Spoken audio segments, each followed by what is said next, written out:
آپ کو کوئی اپنا رشتہ دار تنگ کر رہا ہے مگر پتہ نہیں چل رہا کہ وہ آپ پہ جادو ٹونا کالی عملیات وہ کروا رہا ہے، یہ کون کروا رہا ہے، یا کوئی باہر کا کروا رہا ہے، کون ہے آپ کا حاسد، کون آپ کو نقصان پہنچانا چاہتا ہے، کون آپ کا دشمن ہے، کون آپ کے جڑیں کاٹ رہا ہے، کون آپ کی عزت میں فرق ڈال رہا ہے، کون آپ سے اتنا جل رہا ہے کہ وہ آپ کو مارنے پہ تلا ہوا ہے، اور وہ کون ایسا دشمن ہے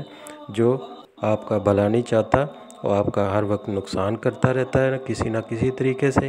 تو آپ کو میں ایک بہت زبردست بہت پیارا ایک عمل بتانے لگا ہوں۔ سورہ یاسین کی آیت نمبر 9 کا ایک کچھ حصہ ہے، یہ جو آپ کو نظر آ رہی ہے آیت، اس کو آپ نے 70 بار پڑھنا ہے، اور جب آپ 70 بار پڑھیں تو اس کا دھیان رکھیں وہ کہ آپ پہ جو کوئی بھی مصیبت آ رہی ہے، جو پریشانی آ رہی ہے یا